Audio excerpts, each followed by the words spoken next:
लो जी, final पहुंच चुके हैं हम गाड़ी में और चल रहे हैं स्कॉर्पियो देखने नई। ये भाई गाड़ी लेने जा रहे हैं, इनका नाम प्रीतम है भाई का।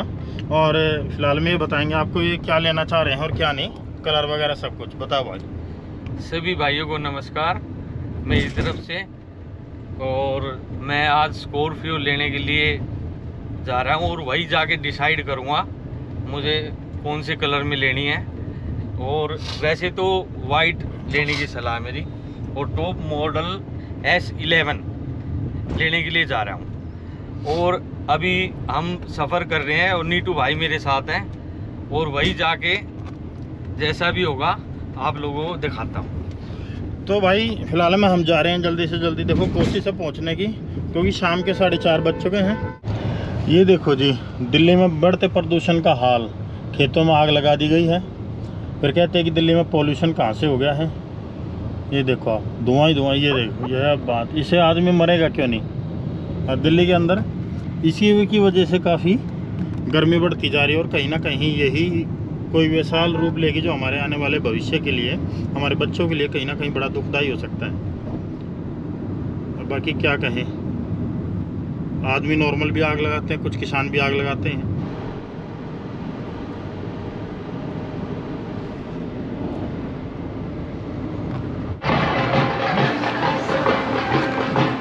भाई और तो कुछ रास्ता है नहीं, आए हैं सुखदेव ढाबे, सॉरी गरम धर्म पे, और यहाँ कुछ लेंगे ठंडा गरम। बाकी देखते हैं क्या मिलता है। ढोल बज रहे हैं और भाई हमारे साथ है प्रीतम सिंह। और चलो अंदर चलते हैं, फिर देखते हैं क्या मिलेगा। कुछ खाते पीते हैं हल्का फुल्का। गाड़ी के साथ तो कुछ समझ में नहीं आया, कुछ हल्की गड़बड़ हुई है। बाकी अंदर जाके आपको बताता हूँ मैं।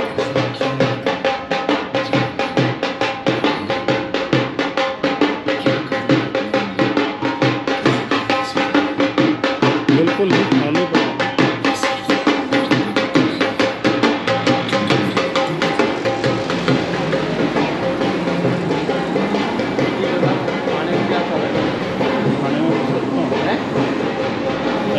खाने में क्या अच्छा लगा तो बता चलेगा। जो खास अच्छा चल देखते हैं। ये धर्मेंद्र जी हमारे, ये इसके अंदर भी बैठने की सेटिंग कर रखी है, और टेबल कुर्सी सब लगा रखी है। और इसमें बाकी कुछ है नहीं, सब दिखाने के लिए है। ये देखो, इनको कहते हैं, ये पुराने टाइम की चीज़ें रखी हुई हैं। लाल टैंक, सामने ये रेडियो, पुराने टाइम के रेडियो वगैरह, ये सब धर्मेंद्र जी की फिल्में सारी। जो अभी समझ में नहीं आ रही कुछ भी। और कुछ ऑर्डर करते हैं, वही है कोल्ड कॉफ़ी। Thank you. फिलहाल भाई हमारी कोल्ड कॉफ़ी आ चुकी है और एंजॉय करते हैं, कैसी है देखते हैं। अभी बढ़िया ही है, काफ़ी कोल्ड है। चलो चलते हैं फिलहाल में अपने गाड़ी की तरफ। पर आज पता नहीं क्यों पब्लिक नहीं है ज़्यादा, ढोल वगैरह।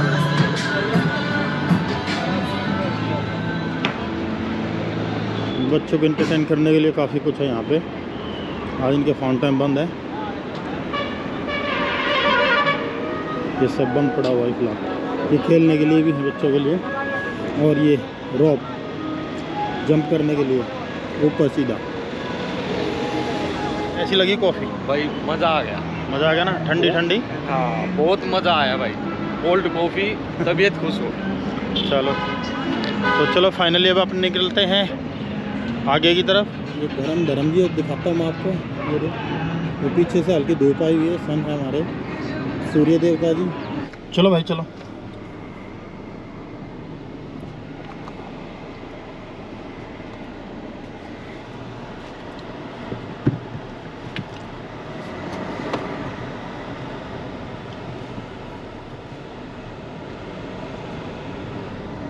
ये बैठी नहीं अभी तक, डर रही है बेचारी। बैठ जा बैठ जा। ये नहीं पता भाई, हाँ ऊपर चले आगे से होगा ना जरूर ना, टोल से पहले कट जरूर आता है। हाँ, टोल से पहले कट हाँ है। हाँ आएगा, ऊपर ही ले ले।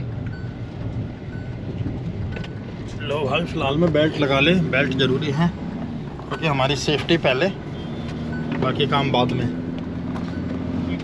हाँ हाँ, मजा आ गया तेरी का। कैसे लगा? ठीक थी ना? हाँ बहुत बढ़िया। लेकिन जिस काम के लिए निकले थे फिलहाल में वो काम तो हुआ नहीं हमारा, वो अब थोड़ा पेंडिंग में है।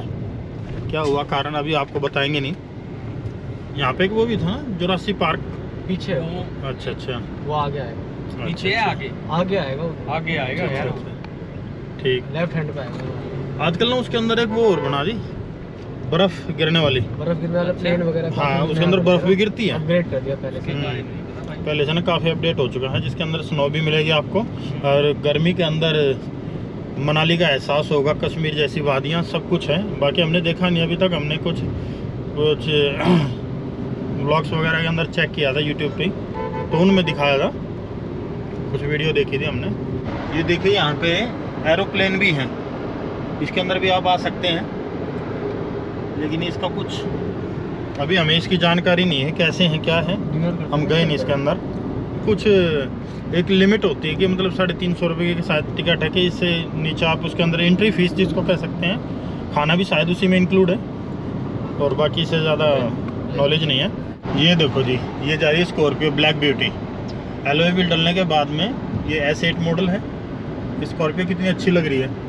मैं भाई को बार बार बोल रहा हूँ ले तो ब्लैक कलर के ले, लेकिन वाइट कलर एक नॉर्मल कलर हो जाता है, लेकिन ये बोल रहे हैं कि इसकी केयर ज़्यादा करनी पड़ेगी भाई। लेकिन चीज़ तो है एकदम नंबर 1, जिसको कहते हैं हम ब्लैक ब्यूटी। ये एक नंबर ज़बरदस्त।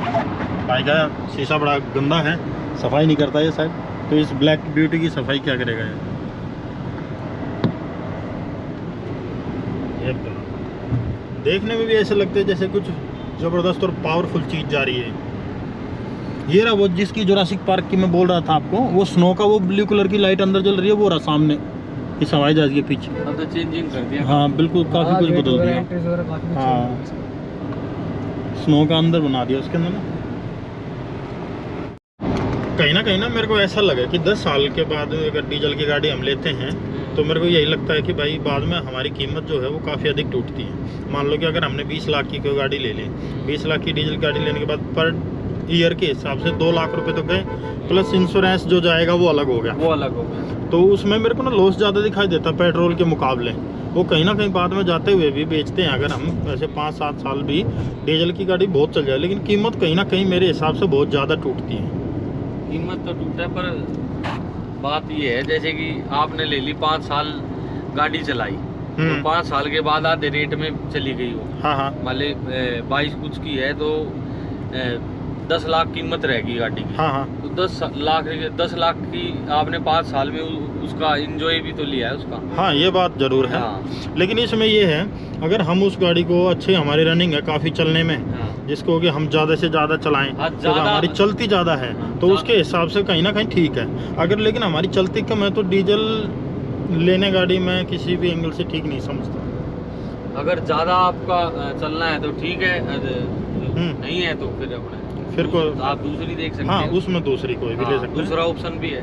बाकी CNG भी चल रही है, काफ़ी बढ़िया है। हाँ। लेकिन CNG ना कहीं ऐसा महसूस कराती है कि यार हर 150-200 किलोमीटर के बाद में हम सोचते हैं कि लो CNG के लिए रोको, CNG के लिए रोको। वो कहीं ना कहीं एक तो लेन में लगना हाँ, पड़ता है, आप काफी- कहीं भी चले जाओ। बिल्कुल टाइम काफ़ी बर्बाद होता है उसके हाँ, पीछे। टाइम खराब होता है। दूसरा क्या है, CNG की गाड़ी में ना कभी मतलब 1 साल 2 साल 3 साल बाद के बाद वो बात नहीं रहती, इंजन में कुछ ना कुछ मतलब हाँ। कमजोर पड़ जाता है इंजन।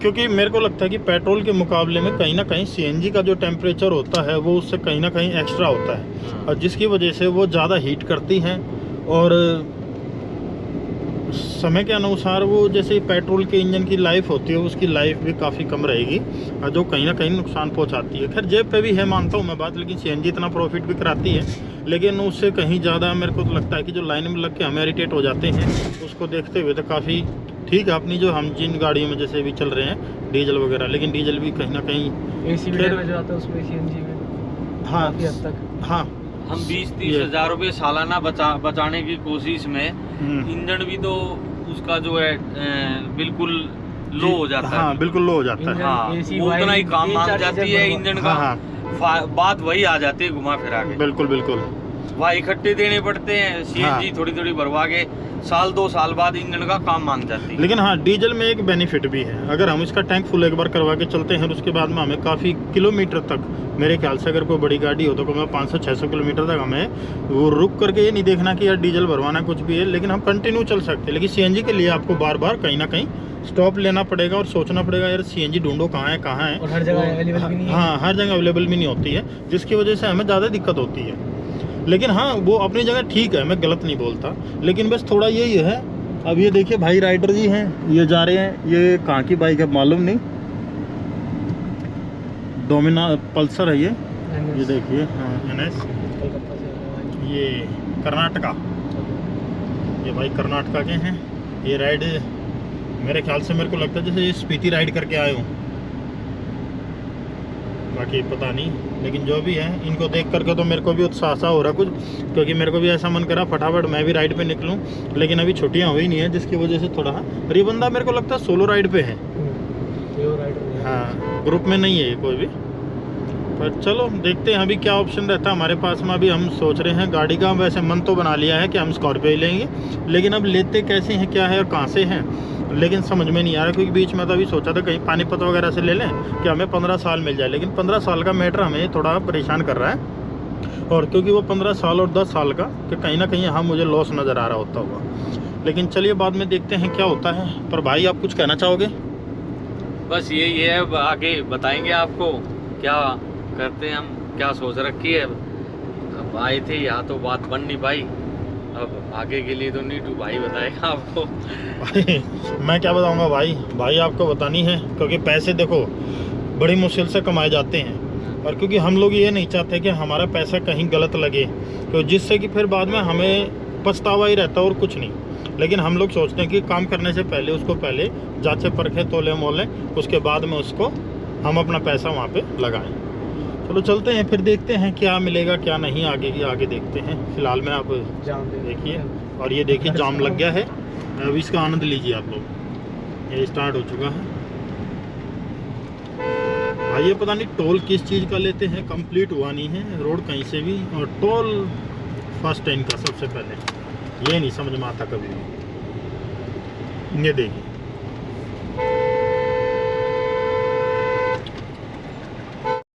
दिल्ली में आपका स्वागत हो चुका है। अब जैसे जैसे दिल्ली की तरफ बढ़ते जा रहे हैं, ट्रैफिक का भी मामला बढ़ता जा रहा है। और यहाँ से देखिए फिलहाल में यहाँ पुलिस की चौकियाँ लगी थी, मतलब सिंघू बॉर्डर पे, और ये यहाँ पे अब कुछ भी नहीं है, सब कुछ तोड़ दिया गया है। यहाँ पे शायद फ्लाईओवर का काम हो रहा है, क्योंकि यहाँ पे शायद बॉर्डर से अप एंड डाउन करते हैं तो आम पब्लिक को कहीं ना कहीं टोल की वजह से दिक्कत होती है। लेकिन आने वाले टाइम में शायद यहाँ से जल्दी से जल्दी अगर हम लोग क्रॉस करना चाहेंगे तो फ्लाईओवर के जरिए हम लोग बॉर्डर को क्रॉस कर सकते हैं। जैसे कि आप गाजियाबाद की तरफ चले जाइए, दिलशाद गार्डन वाले रोड पे, वहाँ से हम तुरंत ही पार हो जाते हैं। लगभग बॉर्डरों पे फ्लाईओवर बन चुके हैं, लेकिन यहाँ पे भी अब काम चल रहा है, लेकिन जिसकी वजह से आम पब्लिक बहुत ज़्यादा दुखी हो रही है। लेकिन कहीं ना कहीं आने वाले टाइम में हमारे को यहीं से फ़ायदा मिलेगा, इस जाम से भी निजात मिलेगी, तो इतना महसूस नहीं होगा।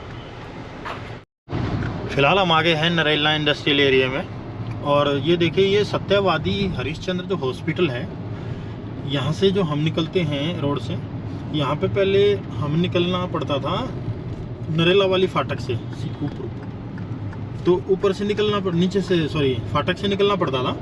उसके बाद से जब से ये फ्लाईओवर बना है ना, इतनी सहूलियत हो चुकी है कि बहुत ज़्यादा, और यहाँ से हम इतनी जल्दी चले जाते हैं, बहुत ज़्यादा फास्ट बाहर निकल जाते हैं। अरे भाई बिल्कुल बहुत राहत मिली है भाई। ये बवाना इंडस्ट्रियल एरिया आ चुका है यहाँ पे भी, और ये बवाना की नहर आ गई है। ये सामने बजरंगबली की मूर्ति है, ये फोटो इनकी, ये मंदिर है यहाँ पे नहर वाले बाबा के नाम से। और ये देखो भाई साहब क्या भर के आया हुआ पानी, उस वाली में सामने नारे बंदे, और नारे और एक ये भर के चल रही है बिल्कुल भाई। यही तो जिंदगी है भाई। चले ही जा रहे हैं, घर पहुंचेंगे थोड़ी देर में। देखो ट्रैफिक के, चलो फिर है, चलो ठीक है भाई है, ओके मिलते हैं फिर ब्रेक के बाद भाई। ठीक है प्रीतम भाई।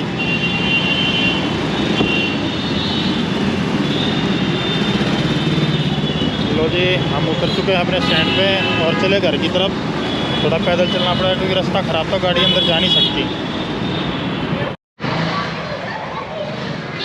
भाई फाइनली घर की तरफ आ रहे हैं। काफ़ी ट्रैफिक था रास्ते में और गलियों में यहाँ भी अंधेरा हो रहा है।